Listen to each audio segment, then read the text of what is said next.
Going to declare the meeting of the Growth and Infrastructure Committee open.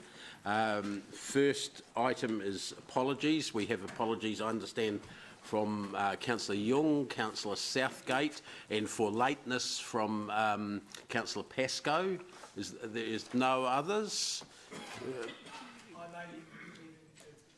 Okay, we'll note that and put that in if necessary. Depends how long your questioning is, Gary. Thank you.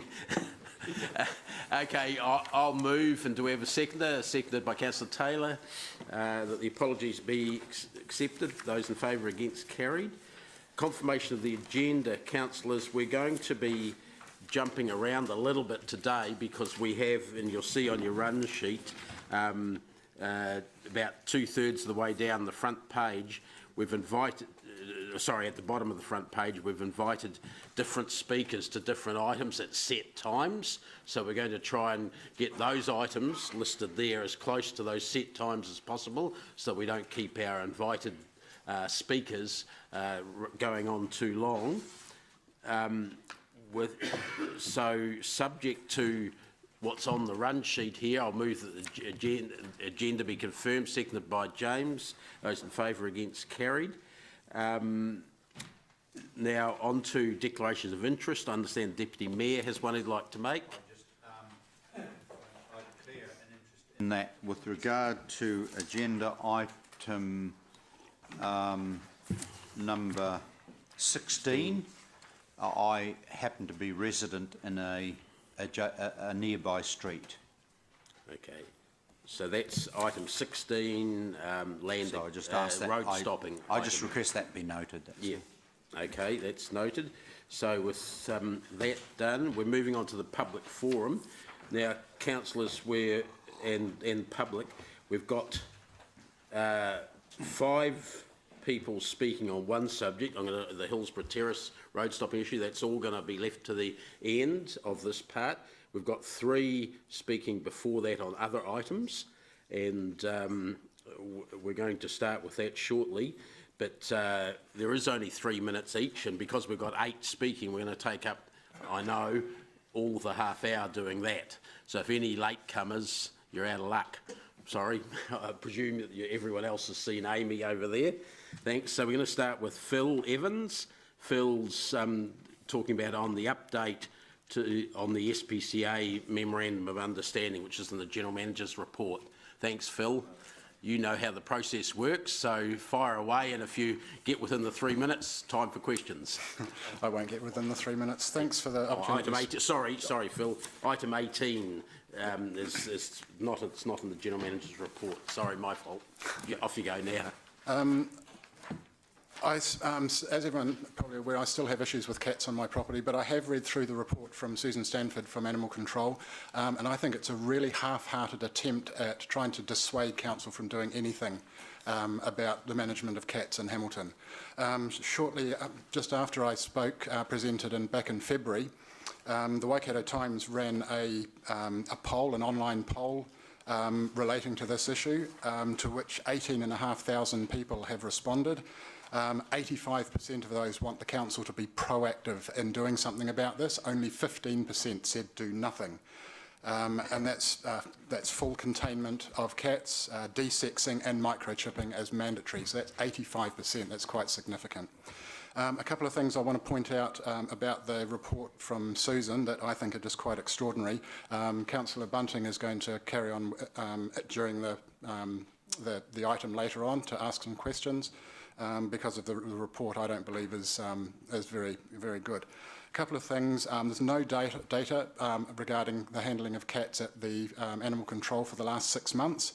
It seems to end at March the 8th, which I thought the whole point of the report was to let the council know what was happening in 6 months' time, but it seems that the report was written back in early March and nothing else has been done. Only 2% of the 50 cats that, 4% of the 50 cats that have been handled by the Animal Control have been returned to owners. So that means mandatory microchipping would resolve that problem, so people know where their cats are. Another issue, there's a charge in there, or an item there, for 80 hours of casual labour to handle cats for $14,000. That's $175 an hour to handle cats. Is that a joke? There's something not right there. Another one is for a cost in the future of a vehicle suitably adapted to handle cats at approximately $50,000. I think most people would be aware that to handle a cat, you put it in a cat crate for $100, put it on the back seat of your car and take it where you want to go. How do you adapt a vehicle to handle cats? Fair enough for dogs when you've got Great Danes and Chihuahuas, there's a bit of an issue. All cats will fit into a crate. So that's another thing that I'm not quite sure, but that's only part of it. So I'm asking council, please be proactive. 85% of 18,000 people want you guys to do something. Put in place any bylaw amendments that need doing so that when central government change their Animal Welfare Acts, that you guys can actually enforce something to keep cats out of other people's properties and force owners to keep them on their own sections. Thank you. Thanks, Phil. We don't have time for any questions. By the way, to all speakers, 3 minutes total and 2.5 minutes the bell goes, and Phil used up his 30 seconds there as well. Thank you, Phil. Thank you. For that. And that item is, as I said, number 18 will come up later. Next, we have, speaking on the Valley Terrace issue, is item 15 is Christina Campbell. And Christina, you're also familiar with how we work things here. So the time's yours now, thanks. Okay. Good morning, Your Worship, Mayor Andrew King, councillors and other interested parties. I appreciate the opportunity to speak before Council today before a vote is taken in relation to the approval of remedial works concerning Valley Terrace drainage issues affecting my property. I have 3 points I would like to speak on. Firstly, although the report states 12 Valley Terrace is the sole benefactor of the pipe broken on my neighbour's property, I maintain that, as it is part of a drainage network affecting properties both downstream and in particular upstream, multiple properties are benefiting from the remedial work. Secondly, the costed option is significantly higher than the one I have been advocating for. However, I am grateful for any resolution of what has for me become a protracted and distressing affair at significant personal cost to me in time, finance and energy to protect my property from erosion. Thirdly, I would appreciate urgency of resolution, as the time that has elapsed since the Council was first notified of a drain blockage on my neighbour's property has been over 2 years now, during which time I have lost a significant proportion of my property to erosion, both physically and economically. Council have historically maintained the pipeline, and I am pleased to see that the staff have recommended formal ownership and maintenance for the future. Thank you. Thanks. We've got time for a question if there is any. If not, I think we're quite familiar with that. And thanks very much, Christina. Okay, item 15 and 18 will definitely be being discussed in the afternoon. If anyone wants to come back for the items they're speaking to, I'll try and give you an indication of when. So it'll be the afternoon after 1:30 sometime. Thanks. Now, next we have Andrea Graves from the Riverlea Environment Society speaking on item 12, the Te Awa Cycleway project. Andrea, time's yours, thanks. Thank you. I was told this was 2 to 5 minutes, so I will contract it as much as I can. So I'm part of the Riverlea Environment Society. We're stakeholders in the area. We've done a huge amount of work. We've planted 6,000 native trees and shrubs in Hammond Park, removed a lot of weeds. We do predator control in the park, and we've also become a Kiwibank predator-free community, so we're doing predator control on private land that wraps around the park. Who's walked through Hammond Park along the boardwalk? Division. Well, it's for those of you that haven't, it's probably Hamilton's most precious ecological gem. It's only a hectare. I'm talking about the important bush part of Hammond Park. It's a little sliver of bush alongside the river. There's a boardwalk that zigzags very sharply, and it does so in order to avoid the very significant trees. It holds Hamilton's last stand of swamp myri, a tree that used to be very common.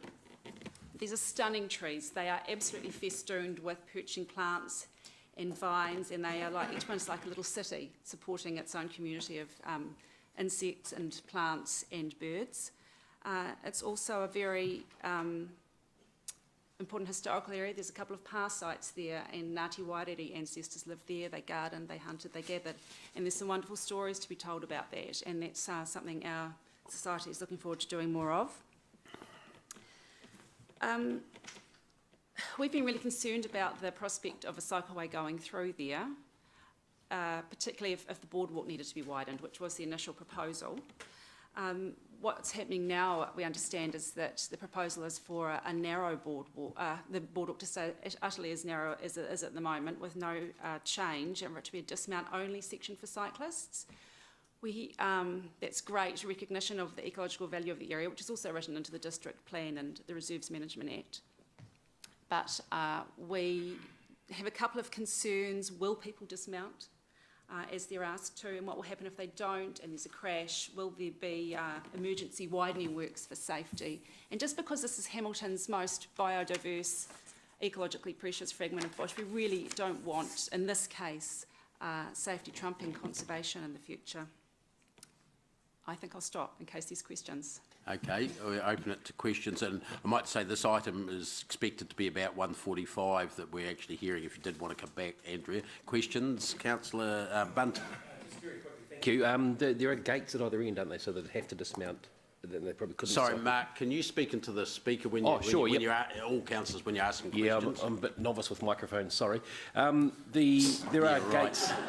There are gates. Is that right? Gates to There are gates, right, yeah. and the zigzag. So it would be quite tough to cycle through there. Is that right? Yeah, that's right. And for most people, and you can cycle through there at the moment, but you need to do it quite slowly because it's obvious it's unsafe. So we just really worry about mountain bikers, and it's really the few people that go crazy. Right. And is there any solution that Te Awa could come up with that you'd be able to work with that they've come up with so far, or would you just prefer they avoided the area? Ideally, they'd prefer the area, but we can see why they want to go through there. And in future, they could avoid it by having a fantastic wide path in the Peacocks area. Yeah. Okay. So that would be the solution, but in the interim, perhaps a dismount section would work. We're still working on that. Okay. Thank you. Thank you. Okay. Yeah, you do have a buzz, something electronic. sorry. Right? It's Got better it. than a hand waving. One quick one. A question, not speech. No.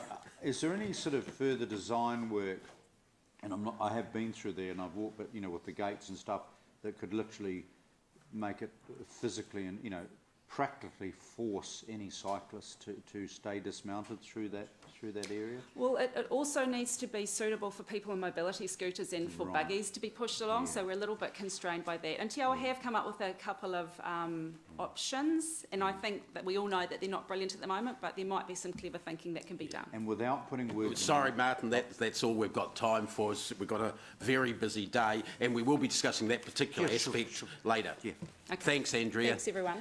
Councillors, just before we start the next 5, which are all on the Hillsborough Terrace road stopping proposal, I just want to make it clear what we're talking about here. We're not talking, and I don't want to have any submissions about the actual proposed development that may or may not come further down the track. The reason that's important is because this is part of a judicial process, and if we start hearing stuff now that may affect our decisions later on, we could be being accused of having predetermined resolutions. The only reason this is on the agenda is because we have a legal process that we have to start, which is a request to stop part of the road and then to sell it, and we have to determine whether we... So what I'm only willing to hear on is whether we should or shouldn't be doing that, and if so, what process we should be following in terms of the public hearings, public involvement, not about the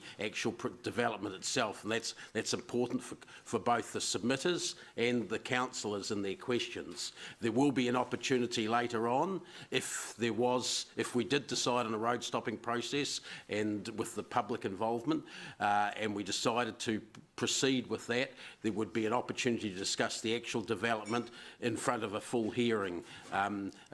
Whether it's a commission or a council is yet to be decided, but we're not dealing with and haven't received an application for the actual development yet. That will be a resource consent matter later on. So if any speakers start speaking about development itself, I'm going to have to stop you on that front. Please talk about the road stopping.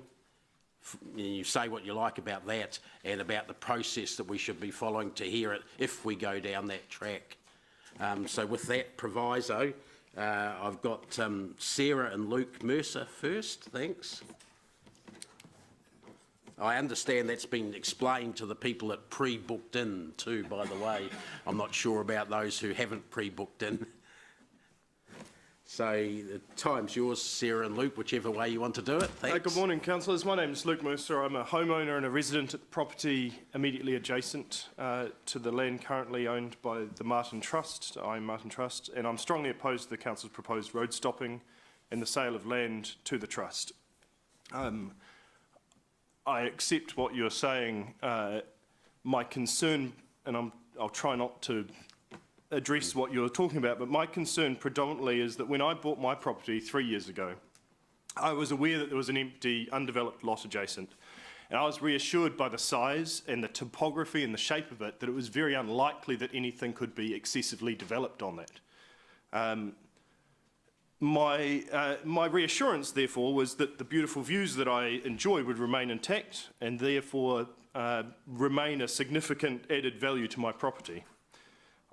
If the trust that owned the undeveloped land next door wanted to expand their land, they could have bought my property before me. They've owned that land for years and years. And in fact, my own property and the other 2 adjacent properties have all been for sale in the 5 years previous to now. And they could have easily expanded their land. I think you're straying into that other area there a bit, Luke. Instead, I feel that they've sat on a piece of land that they've bought at a bargain price, and because of its size, they've bought it at a bargain price because of its size, shape, and topography. I think you need to talk about the. And they now seek. Sorry, hang on a minute, Yep. Luke. My comments aren't going to be part of your 3 minutes. Don't worry about that. I just think you need to talk about the addition of the extra bit, which you did start talking about. So, they seek to unjustly boost their own land value by buying an adjacent section of land that has never been offered for sale, at the expense of my own property's value, potentially. That's my concern, in particular, accordance to the sale of land. The land that they currently own could be developed without the addition of this piece of land that they are proposing to buy, and that would be unlikely to be excessive development. That would not require any sale of land by the council.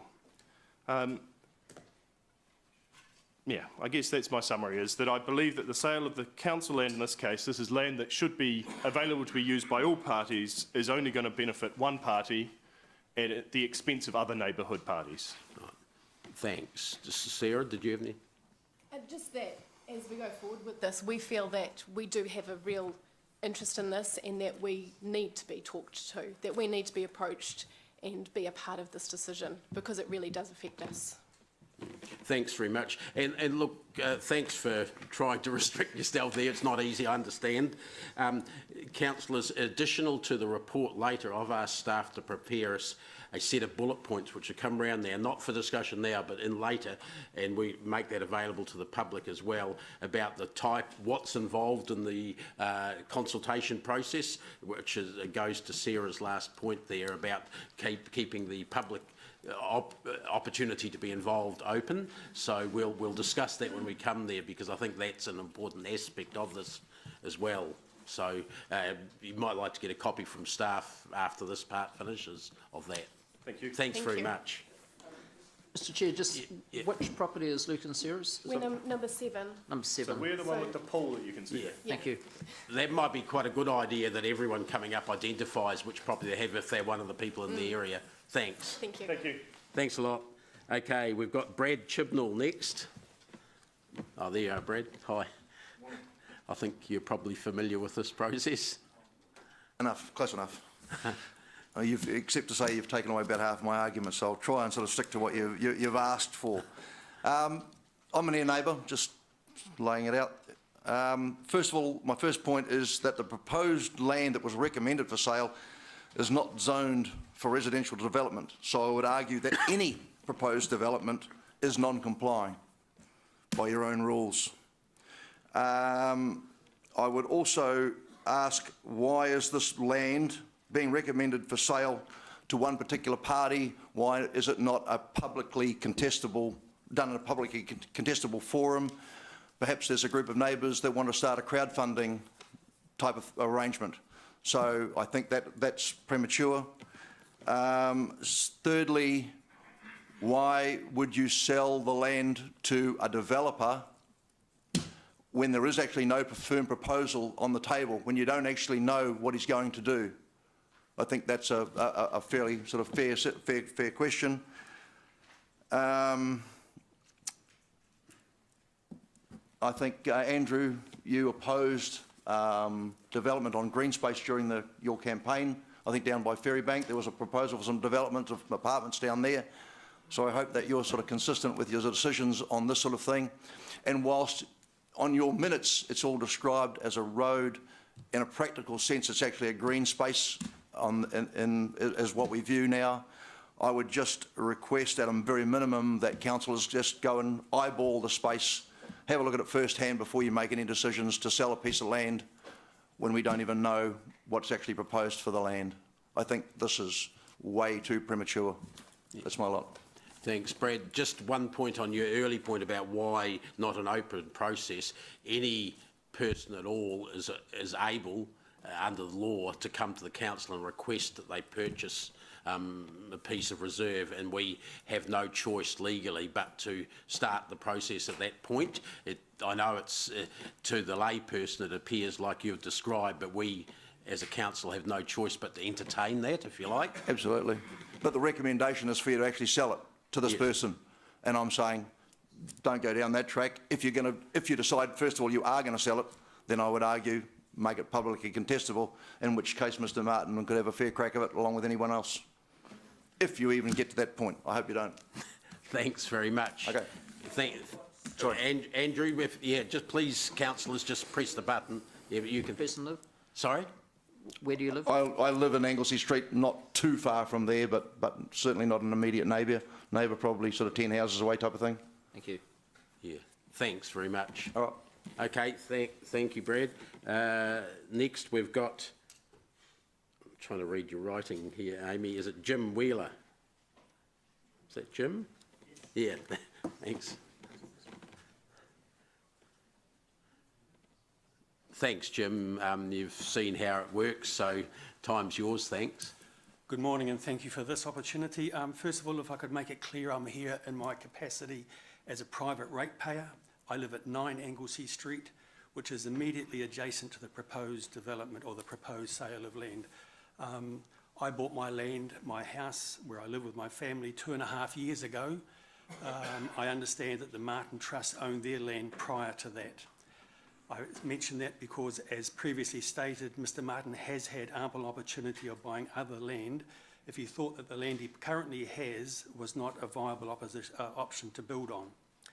I also see in the submission that he previously did have or has had plans to build an apartment block on the land as it is, and I don't see it as immediately obvious why he needs the extra land other than to build a bigger building. I agree with the previous comments made by the last speaker in that I see Mr Martin asking for an unfair option as to have sole or presumably sole option on buying this land. I think it is a dangerous precedent and I would not like to see it go ahead. I've only been in Hamilton 3 years and I have to say I very much enjoy being here. And one of the reasons I like Hamilton are the large open spaces we have here with a multitude of parks, open spaces, trees. And that's not just the parks itself, it is also the road reserve and the areas around our roads. I think it's a beautiful city. I would hate to see this as the thin end of the wedge and the sale of property, even dribs and drabs, little bits being allowed. I am really opposed to this sale. I welcome any questions. Yeah, thanks. Any questions, councillors? Not. Thanks very much, Jim. Appreciate you coming in. Thank you. Next we have Linda Fraser. Thanks.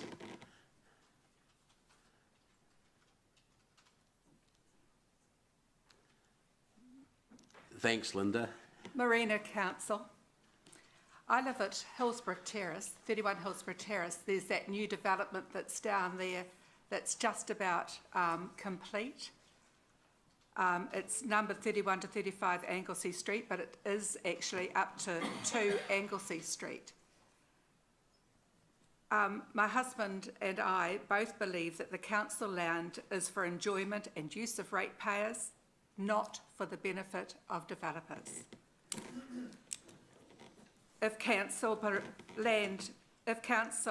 provides the developers with access to this land, then they will have access to Hillsborough Terrace, and that will be strongly voted against by our immediate neighbours in Hillsborough Terrace. Hillsborough Terrace does not need 30 plus extra vehicles travelling both ways. I think you're starting to stray into that area about the development itself. You talk about the land, yeah. Okay. Well, then I make note that with the development next to us, there was the opportunity for an entrance to go to Anglesey Street, but Hillsborough Terrace was the entrance that needed to be used. And there are 18 vehicles with the residents that use the entrance onto Hillsborough Terrace. We feel that council is hell-bent on crushing development into the existing city to meet the 50% target with using existing infrastructure without regard for existing city properties. And I think you've actually heard property owners. So I think you've actually heard what previous people have said too. And the design that shows on the... No, not in... All right. Can't go down there, sorry. Okay. Well, we are very disappointed with the arrangements with the council. We just wonder if other people get the opportunity to buy council land, would a bit of Rugby Park be sold to developers if someone requested it? So that's, you know, we would really appreciate hearing more in the future about what is going to happen. Yeah, thanks. And I'll repeat, make sure you get a copy of this process points about how that's going to work. Thanks very much. Afterwards, I've got a question from Councillor Mallett. Thanks. Thank you for your presentation. Previous submitters have expressed concern that the current developer seems to have some sole rights to purchase this land, and I'm not aware of any option, but that's the way it was enunciated previously. Would you be more comfortable if anyone could, like yourselves, could purchase the? Brad suggested the community, the residents might want to band together and buy it, or anyone else might want to get together. We would like discussion, have that opportunity, have that discussion. Plus, I mean, we've used that area as a walking area and a park area as it stands. Yep. So would you think it would be fair that you guys could gazump the developer and buy the thing at a slightly higher price, or some arrangement like that, and then you would retain it as it is? Yes, I think our neighbourhood would be interested in meeting and discussing it. Thank you. Thanks very much, Linda. Appreciate your time. And the last one in the public forum is John Earl. Thanks. I've got nothing to add. That's the sort of submission that's good for our meeting time. Thanks, John. Look, councillors and public, that item is, I would say, going to come up mid-afternoon, not before 2 o'clock at a guess. So you're most welcome to stay, but we can't go on to discuss it now because we've got a lot of other things that are timed. So just to give you a bit of a warning, you may want to check in with Amy or someone at lunchtime, which will be sort of around 1 o'clock, about how it's going time-wise, if you did want to come back for that discussion. So thank you very much for speaking, all the people in the submission, and for trying very well to keep to the... There's one other... We have received a letter from another resident in the area, Anne Bell, which is being distributed to all councillors, and I didn't want this read out because there's a number of points in here that don't relate to the item on the agenda, that relate to the development itself, but it is distributed for your information, councillors. I said I'd draw that to your attention. Thanks. So we're moving on to item 5, which is the minutes of the Growth and Infrastructure Committee meeting of the 1st of August. Thanks, everyone. That's on page 6. So, are there any questions or comments? Gary? Just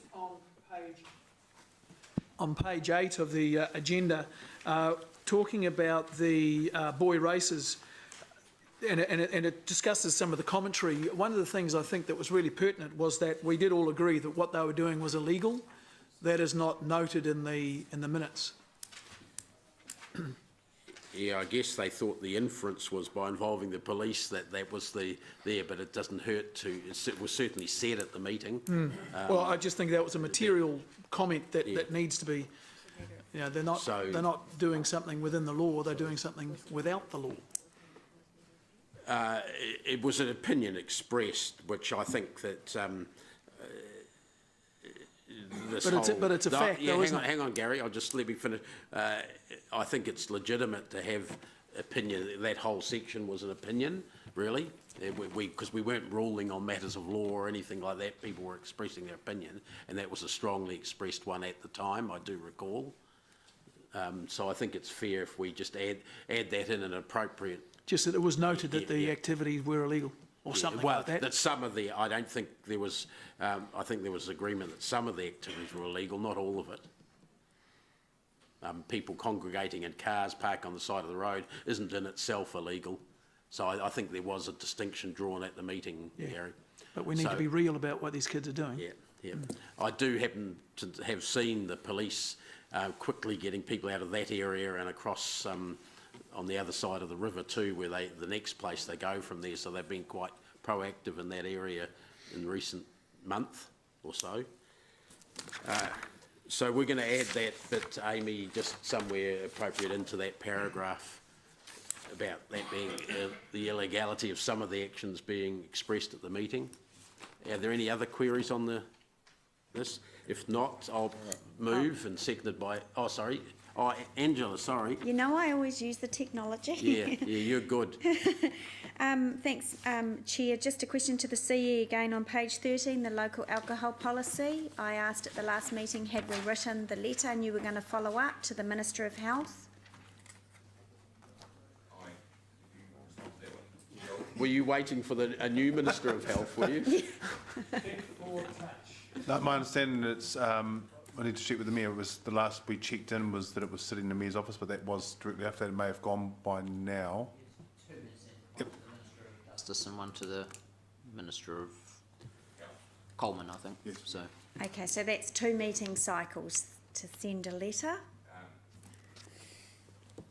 Okay, so can you let me know when the letter has gone, and can I see a copy? Andrew said it has gone, Angela. Oh, it has gone. Yeah, no. So the letter was sitting with the. So the background was, now it's coming back to me. The letter was sitting with the Mayor. We did some research and found out that the policy wasn't necessarily owned by who we initially identified. That's why the letter's been sent to 2 ministers now. Okay, so I did query that on the Minister of Health's website, and it was owned by them. That's why I put the motion, but we'll agree to disagree here. But I guess it doesn't go to anybody until after the election now. But at least it's been sent. So thank you. I think the point's accepted that it's been sent. I think it might help, and if it's been a request by the meeting, that when that happens, we circulate it once it's done. Yeah, because it was a formal motion. Thank you. Thank you. But it's well and truly been sent by Andrew. Weeks ago, I don't know what that means, but... Andrew might, since it's his office and you two guys were confused about what was happening, From the query, when we inquired, it was exactly as Richard said, and it's since been sent. So I know, and Andrew's trying to say something here about when it's been sent. Yeah, my recollection is I signed it last week or the week before, but if it was last week, it was the very beginning of last week, and it was sent on immediately, and it was couriered, I think, and it was sent to both because it is a matter around timing of the court system, and the Minister of Justice is an important part of that process. Yep. Yep. Oh, it's gone to the original request plus one other anyway, so I don't think the motion's been flouted or anything. Thanks, Andrew. So are there any other questions or on the minutes? If not, I'll move, and seconded by James, just got in a nose in front of Jeff. Those in favour, against, carried. Now we're on to the Chair's report, which starts on page 16, the actual report. And I have asked staff if they wish to make some comments on a couple of things here, and I'll take questions, but the orange road cone disease, I'd asked the GM of, is he here? Oh, no, Jason, sorry, did he pass on to you that I said you might like to say something? Yes, yeah, I'm more than happy to talk to that. Yeah, like, if you would, Jason. I'll just go through the points here. Yeah. So last week, Councillor McPherson spoke to me about orange road cones and the proliferation of them on unattended sites. So we're aware of that, and as we come into spring and summer, we expect there to be a lot more roadworks on the network, and as a result, we're taking the opportunity now to send out a notice to the database of contractors we have, just to make them well aware of that when they have temporary traffic management on site, that it needs to be fit for purpose, that if it's there, it needs to highlight a hazard, as opposed to them not putting it away because it's too difficult to do so. And the reason for that is because the travelling public may get a bit blasé about what the traffic, or temporary traffic management cones, signs are actually telling them. So we're also included it in our corridor access request systems now. So there's a clause in there telling them, just re-emphasising that point. We've got a presentation to the contracting industry coming up, so we'll be taking the opportunity to raise it there. And we've just asked staff if they see any signs of unnecessary temporary traffic management on the roads, that they inform our Infrastructure Alliance, just so we try and keep a better handle on this. Just to give you an example, last month we had the highest number of corridor access requests, which was around 200. Usually we get around 150, and we just expect that to keep growing as we get into spring and summer. So we just need to be as vigilant as we can in this area. So I think, Jason, it's also been noted that a lot of utilities contractors are the ones that are maybe the hardest to control in this area, because while they get approval from us for the works, we don't deal with the conditions that go with those digging up for fibre or whatever it is. Yep. So is there any way we can influence that? In terms of meeting with the industry, we do include our utility operators as part of that, and it's very much is around, I suppose, building those relationships and ensuring that message is just at the forefront of their work as part of their working practices. Thanks. Martin, if you'd like to speak, please press your buzzer and join the queue. I've got Gary first, then James. Thank you, Dave. My issue, or my question is regarding CBD seating. Oh, sorry. I just wanted the orange cones first. Okay, we'll put you back in the queue. Sorry, I should have explained that. Just orange cones. James? Just a quick statement, really. Look, we don't know how lucky we are with the orange cones we have in New Zealand.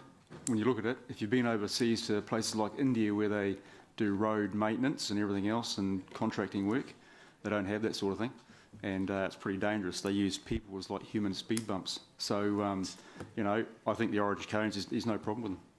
Yeah, I think the problem I perceive is, and I've had lots of comments from the public and from councillors, is that it's when they're not necessary, for instance, being left out over a weekend, people do get blasé, they think, and they don't go at the lower speed limit or carefully because they see them so often with no one working there, and it becomes unsafe to have them. They should only be there when people are working there, so that they don't become human speed bumps. And that's the issue that we perceive. Not that you shouldn't have them, you should only have them when they're needed. And if it's 200 times in a month, that's when they're needed, but not the extra evenings and weekends and so forth has been the issue that's been raised. Sorry, I've got Mark on this one. Yeah, no, mine was about another. Okay, we'll add everyone back. Martin on this one. Yeah. Well, in Japan they have these mannequins at night, which are really good, and you're not sure if it's a real person or a mannequin, so you're very cautious. I think, is there any ground, for, whether it's, you know, multimedia, City News, our own website, social media, perhaps first of all to remind people that they should take the cone seriously, but